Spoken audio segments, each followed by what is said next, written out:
Brother George, gusto ko lang medyo paano ko ba sabihin? Kasi nga from a very successful venture na local product na reach yung ganung kalaki na exposure, nagkaroon ng problema, no? If you don't mind, kahit hindi naman ganon ka detalye, but just to give an idea, kasi 'di ba it will serve as a learning also to our audience, kasi ang pagninegosyo ay hindi laging nakatayo. Yes, 'di ba? Dumarating talaga yung pagkakataon na dumadapa yung isang negosyo. At ang importante sa iyo, Brother George, ay talagang nag take over ka, talagang in-involve mo yung sarili mo to revive or para buhayin or i-save yung company. Yung lesson learned, kasi for me, kasi yun nga, nag-start yung Yamang Bukid first year, maliit. Tapos pumasok ko ng seminary. Tapos after 7 years, every summer, nag-join ako. Tapos kahit nasa seminary, nangangamusta ako. Hindi in the business lang. I'm very happy kasi marami natutulungan. Marami napapaaral. Marami kami natayo ng mga home for the aged. May mga bahay din kami, more than 100 na napatayo from our sales, yung mga nasalanta ng bagyo. So I'm very happy with that. Ngayon, siguro common sa maraming negosyo siguro or organization, dahil the activities, yung fruits, ang hina-harvest was very overflowing. So mabilis din yung paglaki niya, as in malaki. Ngayon is siguro nakalimutan lang yung mga tiny details that very important. Gusto mo bang matuto ng agribusiness, crops, livestock and poultry, aquaculture, at ma-inspire sa mga success stories? Agribusiness, how it works! As a YouTube channel, Agribusiness features entrepreneurs, farmers, organizations, OFWs, investors. However, beyond our usual content and official endorsements, Agribusiness does not engage in other business dealings with them. While our viewers and featured individuals and entities may choose to pursue business deals with each other on their own, we encourage them to be cautious in doing so.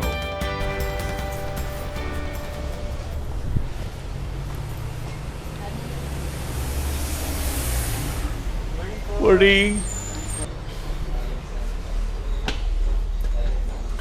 Morning! Morning, Sir Buddy. Welcome po. Morning po. Naninibago ako. Nasanay lang po. Magkabit po tayo ng microphone. Mag-start na po tayo. Yes. Habang kwentuhan lang. Pwede po ang picture. Chance pa na siya. Grabe. Diba? Grabe kayo Chance mo kayo. na. Ay, sobra naman. Naman. Ali ka na. Ayan, maganda. Ay, wala. Inuna mo pa si Brother George. Actually, may interviewin ngayon. Thank you po, sir. Thank you, Brother George. Thank you po, sir. Ayan, so finally, makakasama natin si Brother George Visitacion. Yes. Brother, ano yung buong pangalan mo talaga? Medyo mahaba na. Opo, yung real name ko is Saint Winston Visitacion. Then since nagpasok ako ng seminary, nagkaroon kami ng religious name. So yun po yung Brother George Maria. So kahit lumabas na ako, nasanay kasi yung mga tao tawagin akong Brother George. Oh, So, I see. yun na po hanggang Oo, kaya si Brother George. Ayan. At siya ngayon ay very active sa kasama sa pagmamanage ng Yamang Bukid. Yes, sir. Ayan. So, ang Yamang Bukid ay na-feature na natin. I think that was a year ago. sa Palawan, no? Dinala tayo ng Yamang Bukid sa Palawan. Nakita natin yung kanilang farm, nakita natin yung kanilang advocacy. Super gandang advocacy. Thank you, sir. Tumatak sa isip ko talaga yung mga ordinaryong tao na walang hanap buhay, na instead na sirain yung mga trees, ulingin nila, nagkaroon sila ng hanap buhay because of Yamang Bukid. Ayan. So ngayon, dahil fast forward, alamin natin ano ang mga bago Yes, sa Yamang Bukid. Sige, Brother George. Sige po. Thank you, Sir Buddy. Okay. So yung una, thank you for visiting Yamang Bukid, for featuring us, our story. So for us, Yamang Bukid is, our mantra is doing business with the heart by living a life for others. So may hapyaw naman kayo ng story namin, paano kami nag-start for Yes. Yamang Bukid. Ngayon yung bago sa Yamang Bukid na pinofocusan namin, like what we shared is, with the pandemic, we were also affected. Some of our stores were closed down. Nag-slow phase ng konti yung farm. But of course, we keep moving. So, ngayon, ang bago sa Yamang Bukid, we're very thankful na close man yung mga stores namin. We shifted into supermarkets.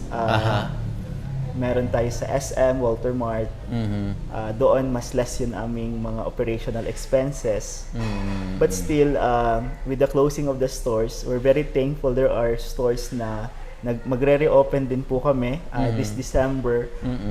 Actually, we just opened SM Novaliches. May physical stores kasi nasanay si Yamang Bukid.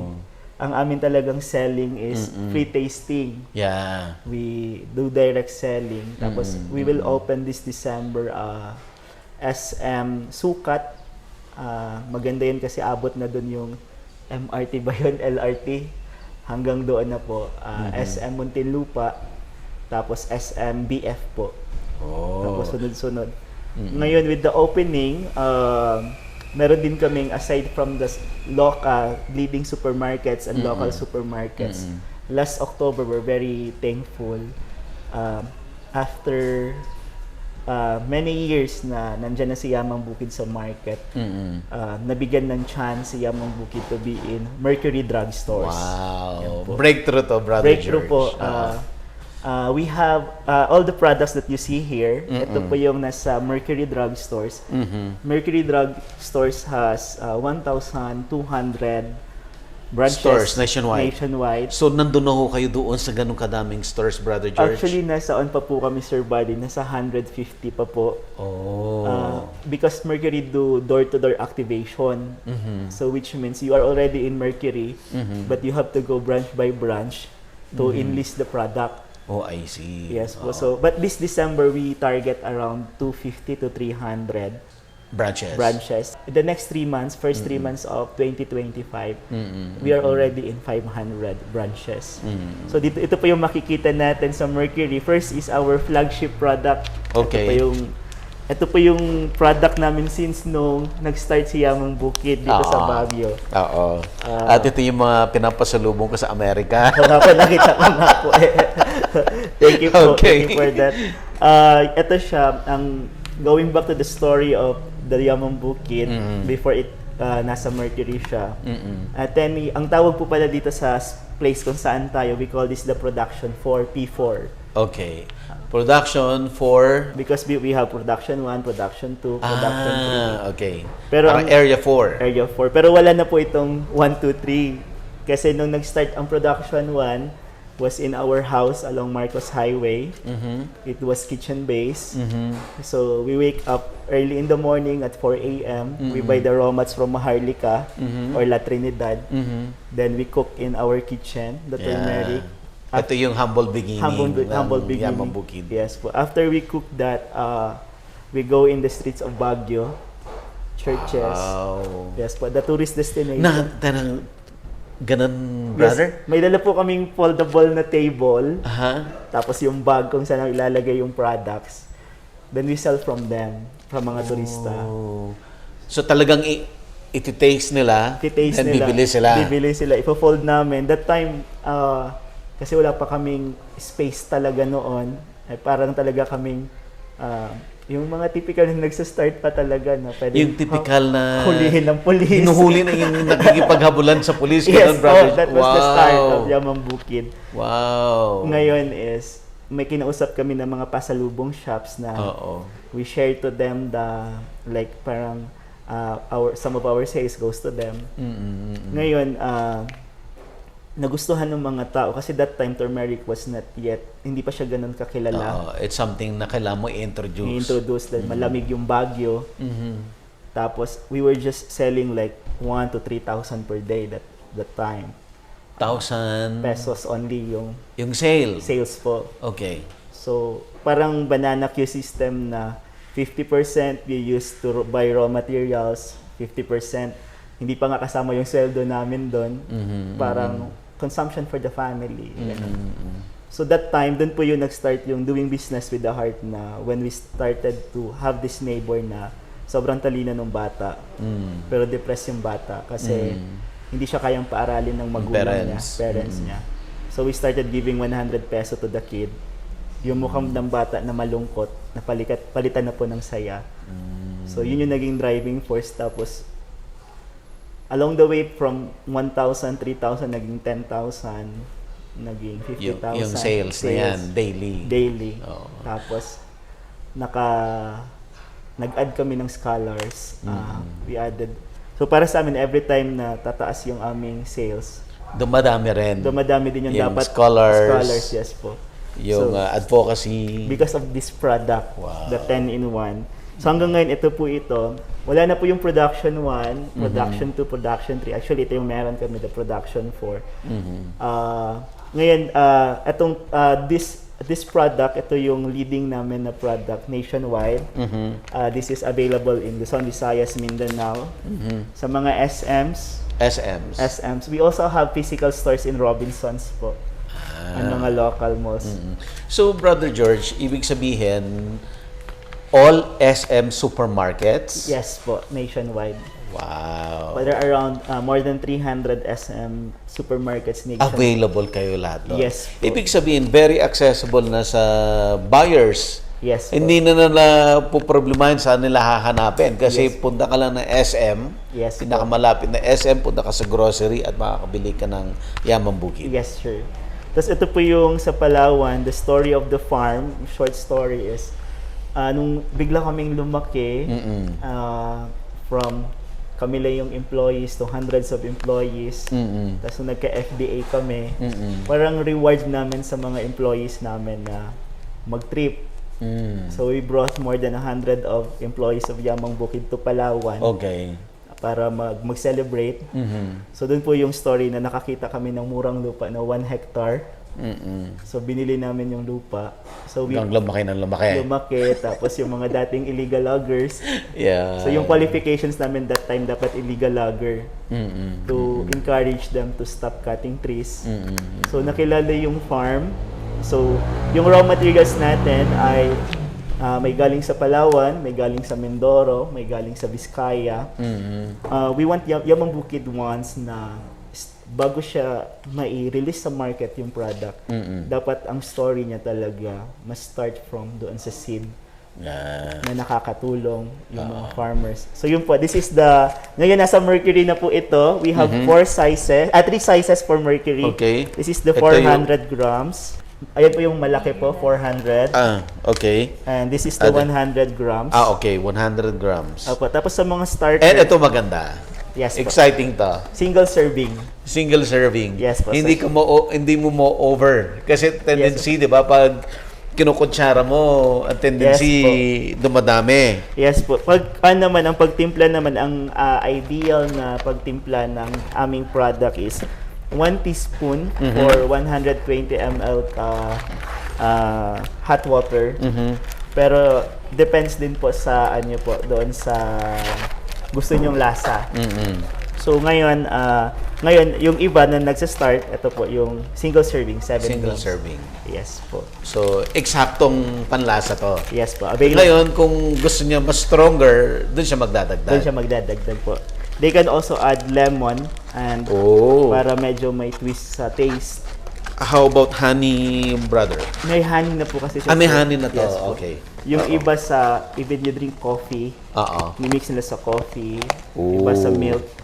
So, yun po yung kanyang, it's very flexible sa ibang mga, yung iba ginagamit din sa pagluluto. That's why Pwede rin. Ano yung parang Valenciana. Oh. Yes po. Arroz Valenciana. Opo, so marami siyang, imbis drink lang siya, yung mga customers namin yung nagtatry ng ibang mga paano pa siya gamitin.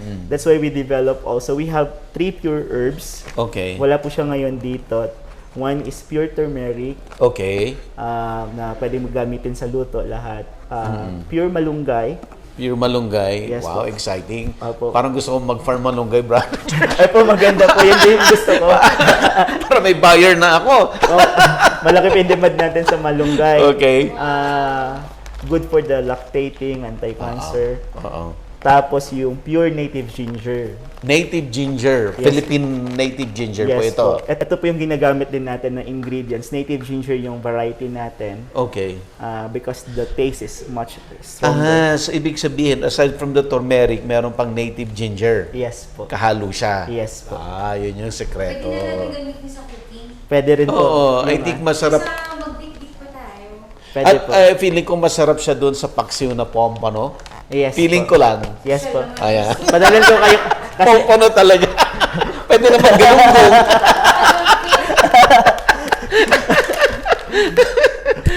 opo.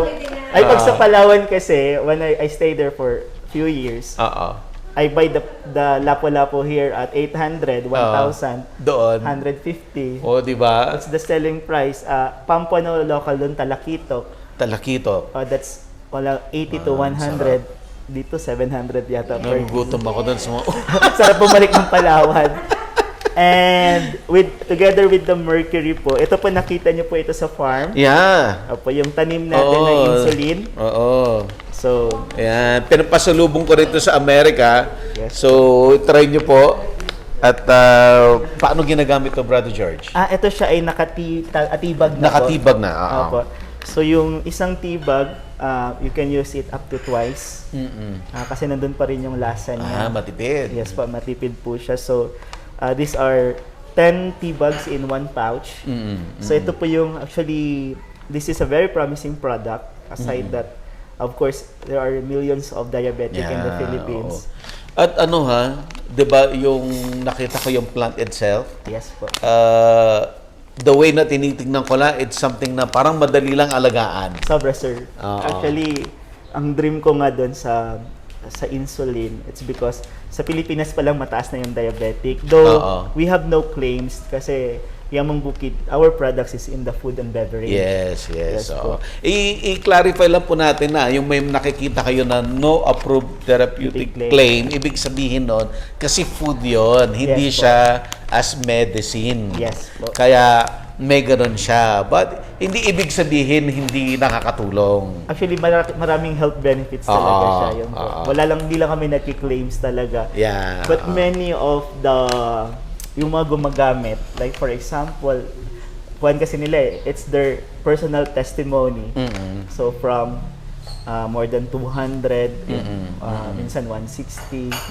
After 1 week, nag-maintain sila hanggang 110. So, sinesend nila sa akin. Sabi ko, hindi ko din, tinitignan ko kung pwede ko i-upload o hindi. Pero minsan sila yung nag-upload, kaya the words of mouth. Ngayon, isa to sa pinaka fast-moving na product namin. Wow. Ng Yamang Bukid. Yamang Bukid. Mas mabilis pa to ngayon. Mabilis yung movement ng turmeric, pero sumasabay po siya sa Ang mercury. ano, Yes po, wow. yung movement niya. Yan. Brother George, gusto ko lang balikan yung, 'di ba, yung kwento no na it's really a success story kasi from a bangketa na hinahabol ng pulis magbebenta to this big no na lumaki kayo ng todo. Ilan po yung stores before mag-pandemic? We have around at least 230 230 physical stores. Imagine mo yan, ganun kadami yan. That's nationwide. Yes, sir. Okay. Yun pong mga stores na yon ay ibig sabihin may physical store kayo na nandun. Kayo Yes po. sa let's say isang mall o malilit na Yes mall, po. supermarkets, Yes andun po. kayo. Ang nangyari ngayon, nagbago lang. Yes Kasi nandun na kayo ngayon na wala man yung mga physical stores, but you're inside SM and Yes po. Robinsons. Supermarkets po. Nasa loob kayo ng Sa supermarkets. Robinsons, wala pa lang kami sa supermarket, but we have physical stores. Nangyari talaga because one of our directions, our advocacy of Yamang Bukid is to provide employment. Kaya nung before lockdown, natutuwa kami, additional stores, Additional job, employment. yun po Oo, talaga. oo. Ngayon nagsara kami ng maraming stores because medyo mataas. Yung iba may rents, ganun, Yeah, the oo. deliveries. But we did not, hindi kami nagtanggal talaga ng agad-agad ng tao. Actually, walang tinanggal. Yung iba is because nakita din nila that there are other opportunities. So, nag-resign. So, ngayon, we have around more or less 30 plus stores, physical stores nationwide. Yes po. Oo. And you started putting new physical stores since when? Just the November, December. Ang bilis pa rin. Opo. Dahan-dahan Ang bilis po. pa rin ni Project Tours. Kasi we need additional stores para but the physical stores is yung mga malalaki yung movement namin. Oh, I nandoon. see. Tapos maganda rin siya for promotion, nakikita ka. Tapos yung mga staff namin. But this time, as we reopen the stores, kasama po doon yung package that we have improved designs of the stores, retraining of the staff. So, kasi yun yung isa sa amin na dapat, like in farming for me, farming is not just about the cultivation of the land. Yeah. Kaya ako, I'm a farmer. Nangyari that I need to be with the recovery of the company. That's why Yes. I'm doing all of these things ngayon. Farming is not just about the cultivation of the land, but the cultivation of the person, the human being. So, ang success namin, kasama yung growth talaga ng mga tao. Yeah. So, Grabe talaga. From the start to now, lahat ng movement ng Yamang Bukid, laging nakakonsider yung mga tao na Yes. kasama doon sa company. Brother George, gusto ko lang medyo paano ko ba sabihin? Kasi nga from a very successful venture na local product na reach yung ganung kalaki na exposure, nagkaroon ng problema, no? If you don't mind, kahit hindi naman ganon ka detalye, but Sige po. just to give an idea, kasi 'di ba it will serve as a learning also to our audience, kasi ang pagninegosyo ay hindi laging nakatayo. Yes, sir. 'Di ba? Dumarating talaga yung pagkakataon na dumadapa yung isang negosyo. At ang importante sa iyo, Brother George, ay talagang nag take over ka, talagang in-involve mo yung sarili mo to revive or para buhayin or i-save yung company. yung lesson learned, kasi for me, kasi yun nga, nag-start yung Yamang Bukid first year, maliit. Tapos pumasok ko ng seminary. Tapos after 7 years, every summer, nag-join ako. Tapos kahit nasa seminary, nangangamusta ako. Hindi in the business lang. I'm very happy kasi marami natutulungan. Marami napapaaral. Marami kami natayo ng mga home for the aged. May mga bahay din kami, more than 100 na napatayo from our sales, yung mga nasalanta ng bagyo. So I'm very happy with that.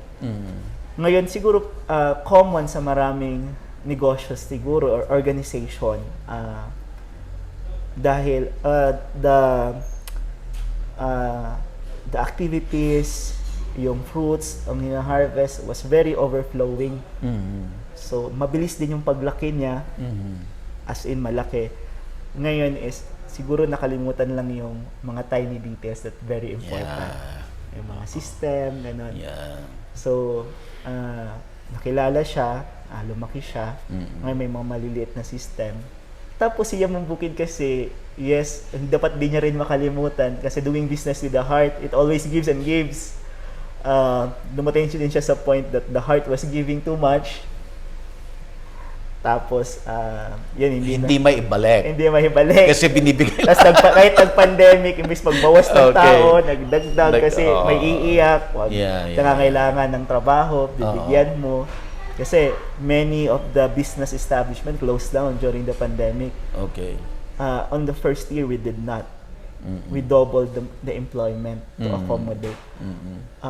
Finding ways. So, yun po yung isa is, ngayon, in humility, sabi ko nga, to recover is, you in humility, you have to accept acknowledge yung mga struggles kailangan gawin. Ngayon is, you look into the strengths of the company, you strengthen the system, you revisit yung pagiging efficient, effectivity. So yun po yung focus. Pero yun nga, para maka-recover, sabi ko nga, hindi, Yamang Bukid must not recover not just for the economic side. Okay. Because ang impact na tinitignan namin in Yamang Bukid is hindi lang yung employment namin, kundi mula dun sa ground. At kung mawala kami din is yung mga taong for how many years na gumagamit, dependent na sa product namin. So, yung aming mga customers, aming mga employees, yung mga farmers. So, sabi ko sa lahat ng mga staff namin na nandito pa hanggang ngayon, as we recover, we have to know the vision, the mission of the company. And we have to live by the core values of the company. So hindi mo siya kailangang i-memorize, you just have to live by it every day. Hindi siya day one, alam mo na lahat. Because along the way, marami ka pang matututunan. Yun naman may mga darating na learnings, gano'n. So doon kami nag-stick. Ngayon, dumating in the recovery, some did multitasking. Others have to embrace yung growth, to develop themselves, and we have to work together. So yun po. At ngayon, ang directions namin is like other businesses, kasi hindi kami tulad nung iba na malaki na agad. Sobrang laki talaga ngayon. Tas, ngayon na maliit kami, nag-downsize kami. Kasi habang nasa downsize kami ngayon is we try to put the systems that the company needs. Yeah. And para pag lumaki siya ulit, ngayon nagpapalaki na kami ulit applicable na siya sa lahat at mas mabilis na po yung monitoring. Brother George, downsizing is the solution to the problem? One of the solutions po. Okay. But of course, in order to recover, may mga sample ngayon, may mga ibang bagay na hindi naman need pa ng company gas. You have to study the logistics. Ano yung priorities? Dapat yung calendar mo, yung projections mo, magtugma yun. Tapos, hindi lang dapat isang plano lang. Dapat may second plan ka talaga. What if this does not work? But of course, you have to make it work kasi yun yung main plan mo. So, yun po yung ngayon. I believe naman when you make people believe what you believe, like yung team namin, they will really journey with you. Yeah. So, ngayon we're happy.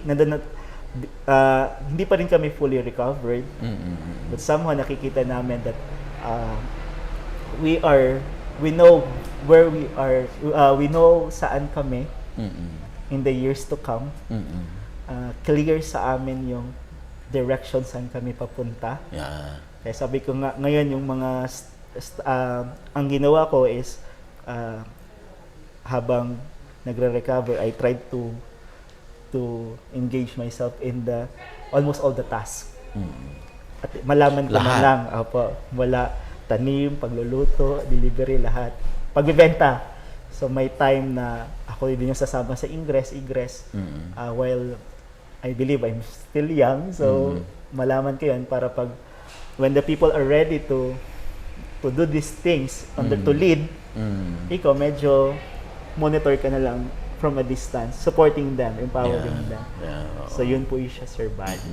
Pwede mo siyang i-monitor that way because you understand all the aspects of the business. Importante po yun. I learned this last night from you. Parang balik lang, sabi mo. Okay. you have to your team mas parang alam nila na alam mo lahat ng kailangan you know how to handle it. Yeah. Oo. And then, Brother George, gusto ko lang itanong sa'yo, what makes you decide really to, once and for all, i-lead mo yung company? Actually, yung the leading of the company is ako at yung brother ko. Yes. Medyo hati kami sa trabaho. He is the type of person na mas nasa documents, leading us, protocols. I get my directions from him every day. Ako naman kasi galing ng seminaryo, medyo madaldal talaga, lata naman po. So, ikaw yung I face. go around. Yeah, I go around. Ako Okay. yung face ng Yamang Bukid. And, of course, nandun na kami na masakit din yung challenges. But if you stay there, hanggang dun ka lang din. So you have to step up. Yeah. You have to lead. Ngayon, ang sabi ko nga sa mga kasamahan ko ay, ang gusto ko kasi nagtatrabaho yung tao hindi dahil takot sila. Kundi nagtatrabaho sila dahil mahal nila yung trabaho nila. So, kaya hanggang ngayon, brother pa rin yung tawag, para bang tawagin, brother, halika dito, brother, halika dito. But I make sure that I am very, very, sa kanila, very, parang, very jolly ako sa kanila. I can sit with them, I can talk with them. But I always make them sure that work must be a job done. Yun talaga yun ang job ko. Oo. Brother George, gusto ko malaman, natutulog ka pa ba? Yes po. Actually, nung 3 months ago, 5 months ago, I was 85 kilos. Tapos, medyo during the recovery, syempre may time na hindi ka talaga din. Mapapaisip ka talaga what to do.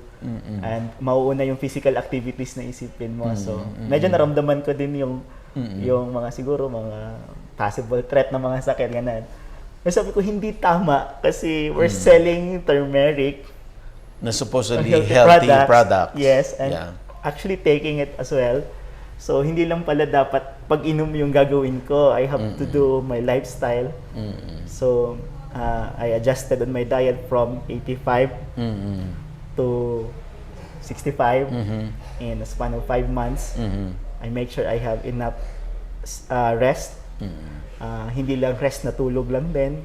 But of course, a little of mga ibang activities like exercise, jogging, gano'n. So, yun po. So ngayon, mas malinaw na ang direction. Yes po. You have to, in order for you to lead, you can lead by, through your mind, through your heart. But what if you are, it's like, what if you are sick? So, these things ay medyo hindi talaga, mas mahirap at hindi mo mai-enjoy. So, yun nga parang ang sa amin ngayon sa Yamang Bukid, sa mga, kasi ang mga gumagamit ng aming product mostly ay nasa 50 plus. Yeah. Yes po, parang it's not too late to feel great. Pero sa mga bata naman, kasi the health benefits niya is hindi lang naman sa matanda eh. It's rich in amino acid, muscle builder, energy booster, mind booster. It's not too early also to be healthy. Yeah. So yun po yung aming paranguan ngayon, aming campaign sa mga customers po namin. Ayan. So ngayon po yan po ay isang introduction lamang. Introduction lamang ito. Brother George, are we ready na mag-tour doon sa natin? I will check. Can we have like 5 minutes? Sige. Thank you so, po. before that, before natin i-close itong intro episode na to, intro episode na. may word ba kayo para sa ating mga audience? Yun po. First, thank you Sir Buddy kasi marami kang natutulungan and an inspiration. Actually, one of my inspirations dito sa aming recovery. Sa audience, marami. Yun naman yung story. I have Yamang Bukid has its story. You have your own story. But when you buy Yamang Bukid, what will be your story? So ano yung magiging storya nyo? Magbebenta na rin po ako. So we're available Sure, in the leading oo. malls, in the supermarkets, doon sa mga physical stores namin. Lalo na pag December, may mga discounts po. Yung, pwede mong pang regalo, lalo na yung maraming mga Filipino communities na nasa abroad na nauuwi para sa Christmas. Pwede nyong pangpasalubong pagbalik nyo. Yun po. And every product that we sell, it helps us, it helps Yamang Bukid and the farmers that we are helping. Thank you po. Ayun. Thank you so much, Thank you Brother po. George. Agribusiness merch is now available on Shopee and Lazada. Agribusiness, how it works. Instruct, inspire, succeed.